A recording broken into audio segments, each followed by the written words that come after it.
Yeah, lovely, lovely tea actually. Very complex. Well, welcome to JagaVision episode 148. I am your host, Jared Nyberg. I am co-owner of JagaSilk. You can check us out on jagasilk.com. I am going to do a show today on Yumewakaba. So this is a matcha. Yumewakaba is a cultivar. So just like apples have Gala, Red Delicious, Honey Crisp, etc., and those are cultivars of apples, or in the wine industry, you hear about Pinot Noir and Merlot and all sorts of fun grape cultivars. Yumewakaba is an example of a tea cultivar. To make a matcha, you need to shade grow those leaves, the tea leaves of the Camellia sinensis plant, about 3 weeks before harvest. And you're going to make a decision at harvest. You're going to be like, okay, this is one that I'm going to be bringing over to the tencha factory instead of the sencha factory. The tencha factory is going to steam those leaves, and instead of rolling them into needles like they would for a sencha or a gyokuro or any other sort of Japanese loose tea, or the majority of, they're going to dry them flat. And they're going to be spun up into these tubes, about 3 of them generally. That's going to make so the leaves don't stick to each other. They're going to be run on a conveyor belt system, and they're going to be forced through a sieve that's going to break off the veins and stems from the pure part of the leaf. And you're going to be left with what's called tencha, really. When we're milling, we always want to start with cupping the tencha. And the tencha, again, is what gets milled into the matcha. When we mill it into the matcha, we're going to use that micron measuring unit that I've shown on a different episode, and I'm going to pull it out today as well and do just a quick test to show you how fine we're milling this today. And it needs to be milled to the less than 10 microns. So to summarize, to make a matcha, you need to be working with tencha. Tencha needs to be micro-milled into a fine powder that's less than 10 microns. To create a tencha, it's got to be shade-grown, deveined, destemmed. That's what it looks like right there. And to cup it, I've basically measured out 5 grams of the tencha. I'm going to grab some boiling water, which is a frighteningly hot temperature, but that's what we got to do to highlight any flaws that there are in the leaves so we can understand what the tea has to offer. I'm going to do 1 gram for every 30 mils. So since I'm using 5 grams, I'm going to do a full 150 grams of water. And these are official cupping cups. This is what you see farmers and folks at auction using for understanding their tea leaves.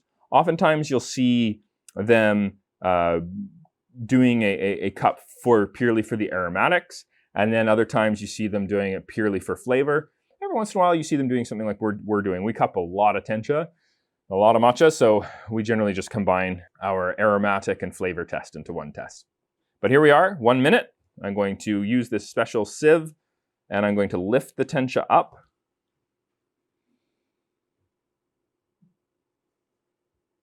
Yeah, very green. I mean, that's obvious from the color, but I mean like a vegetable green. I'm like a brassica, like a broccoli, or a hakusai. Kind of a spicy smell that you could almost say is like a nasturtium. Sometimes when there's a lot of umami in a selection, you can actually smell it at this point.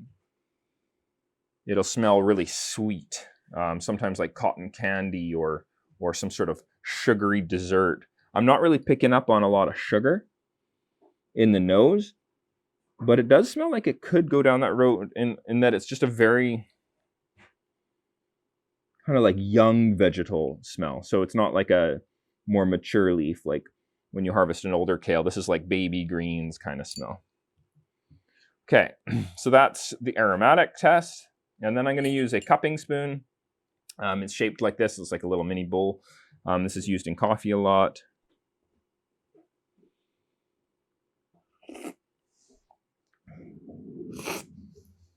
A little bit sweet. Getting a little bit of butterscotch. And now I'm actually starting to smell the sweetness come through. I'm not getting any sharp tannin.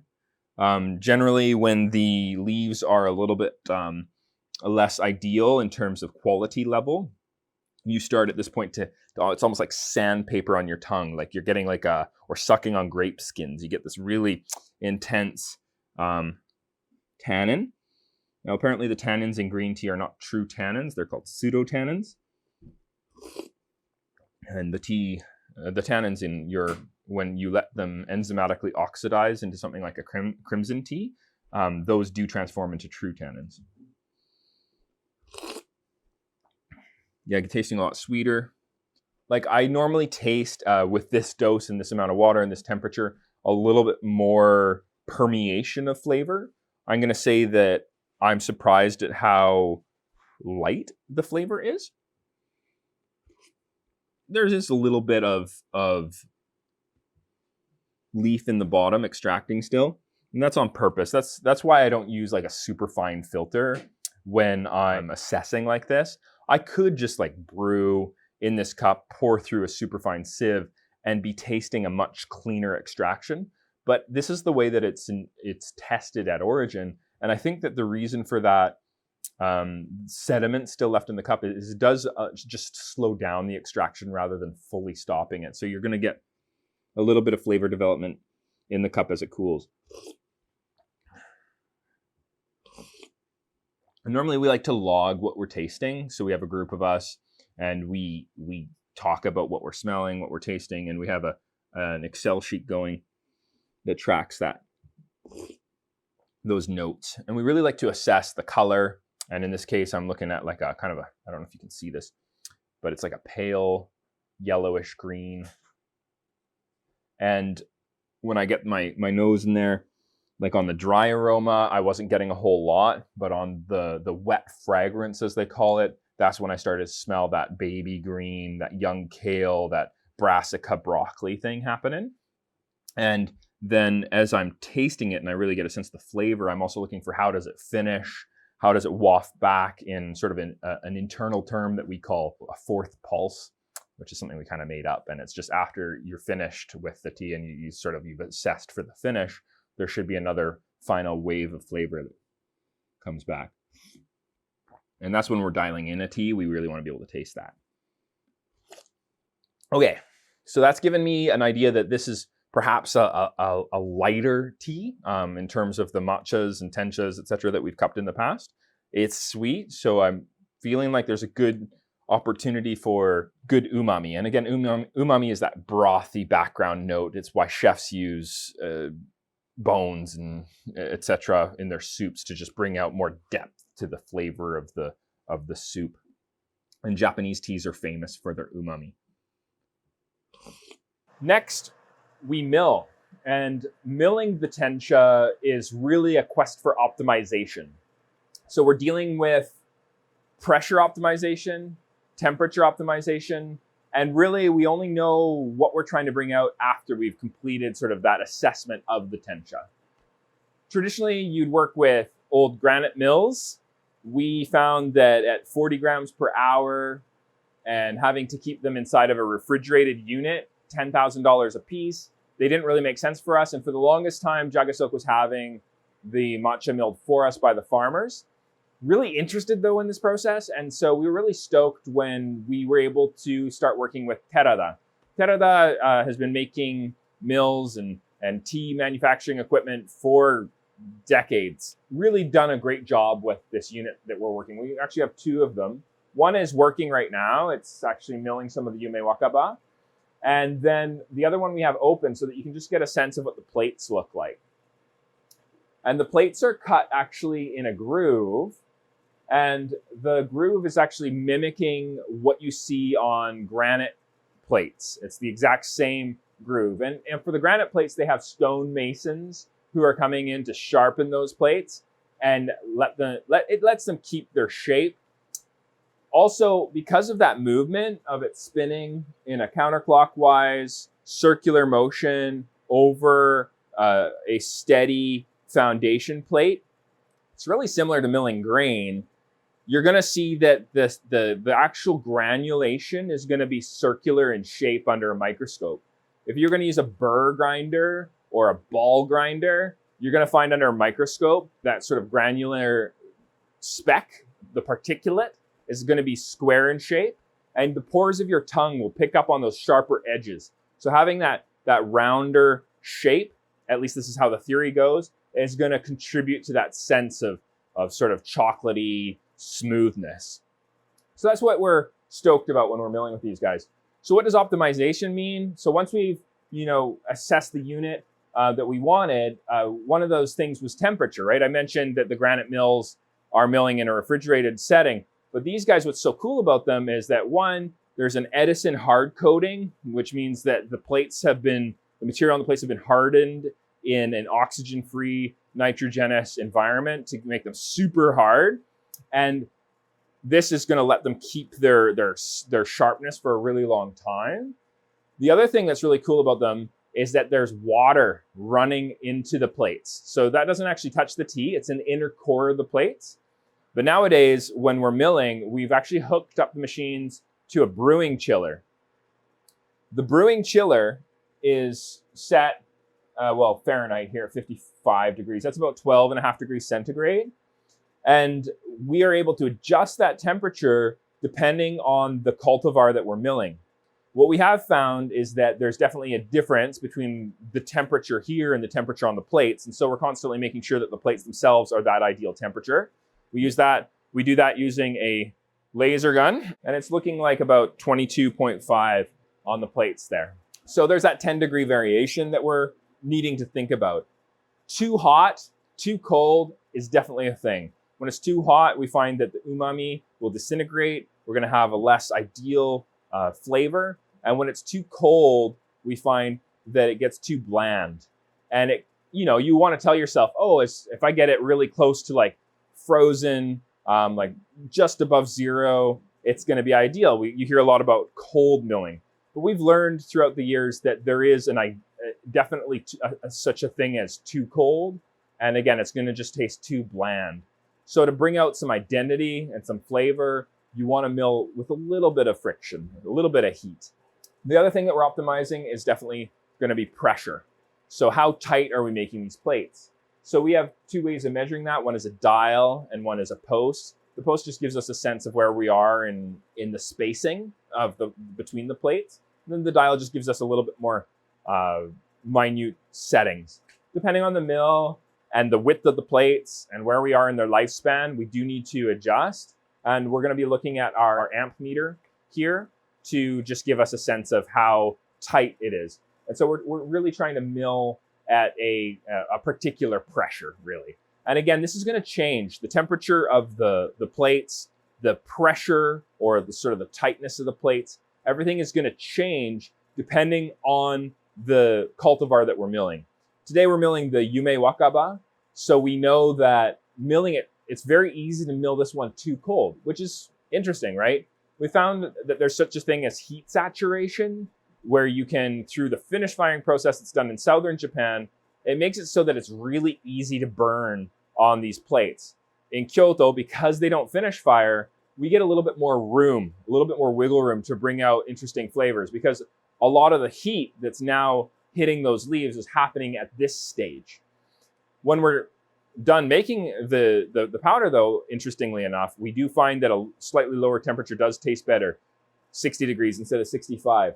We have tried to mill so that we could have some uniformity between regions and we could be making them at the same temperature, but that hasn't seemed to be working out.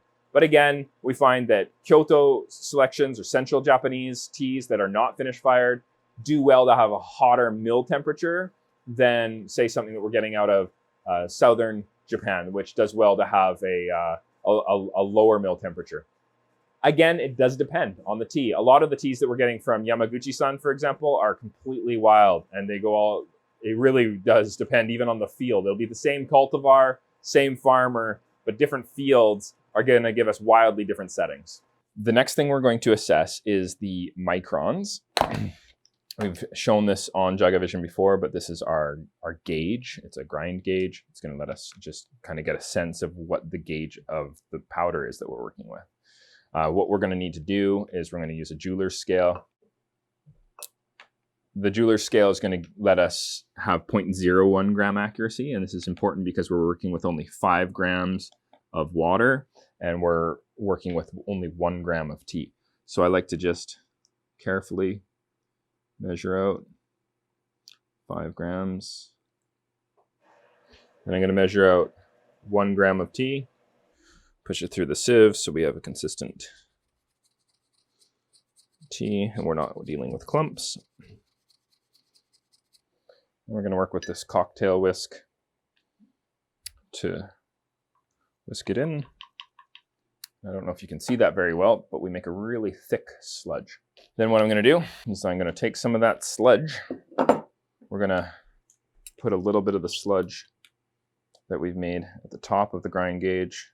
Basically want it to be able to, once it's flattened, to take up enough of that channel. So you press down real hard at the edge of the stainless steel. It's quite heavy. And each of these is representing our micron marks. So this is 20 microns, 15 microns, 10 microns. We want to see the saturation point drop off below this 10 micron. And then we know that we have a matcha that's been properly milled.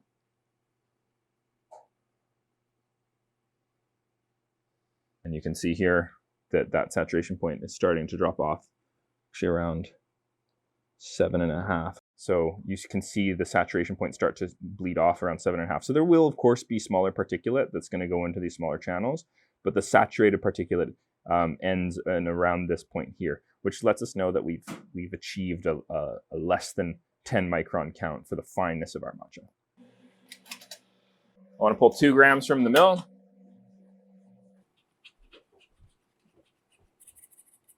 When we're assessing the matcha at this point, we're doing a flavor test. This is really where we decide everything.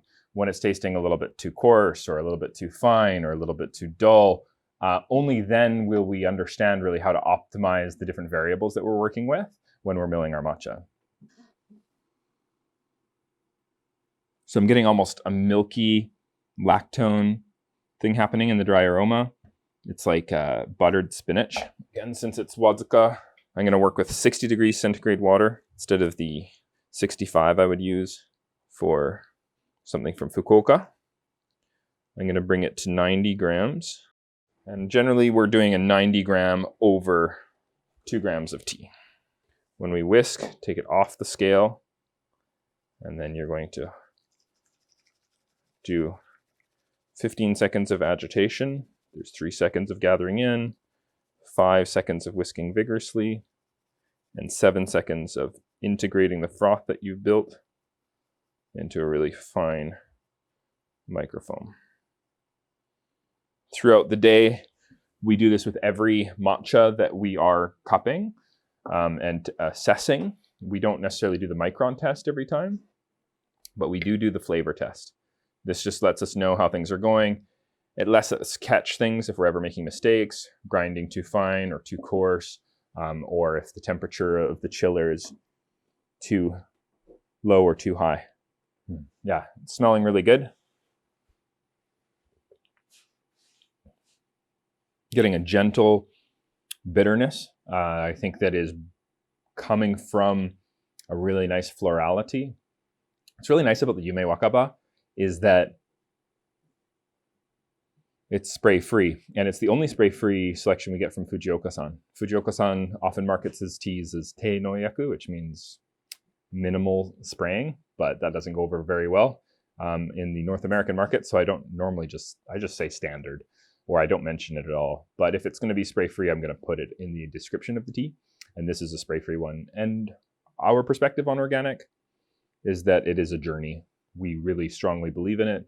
We want to enjoy organic produce and food at our home, and we really want to be importing and working with farmers that are growing organically. But it is a process to get there, and so we promise to buy whatever they produce when they do go organic for us.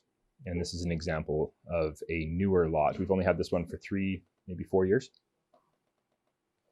and it's an experiment for Fujioka to be able to do this. We're also going to assess this one for the dry aroma like I did, but this is now the wet fragrance. And I get more, I can smell more acid or a little bit more, maybe it's bitterness. I'm not actually sure what I'm smelling, but I do know that it means that it's not going to be like super sweet when I drink it. But it smells good. Yeah, like a soft bitterness. Yeah, lovely, lovely tea actually. Very complex. Find that when you get into the teas that are really rich in umami, doesn't necessarily mean they're better. They're generally more sought after if you're cupping for competition, but there's something really complex and beautiful about a tea when it's grown this way. And I think that it produces something that's almost more real in a certain way.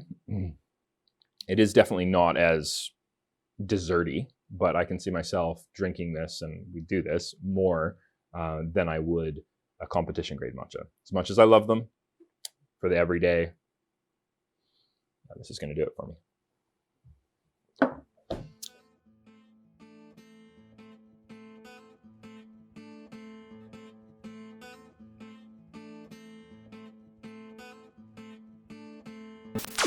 Watch previous JagaVision episodes. We had a really great session quite recently with our friend Akian from Samurai Matcha. You should check out. We put them up every week, whenever we can anyways. And we have different guests on. Sometimes it's just me doing a solo session like it is today. All sorts of fun stuff that you really need to check out.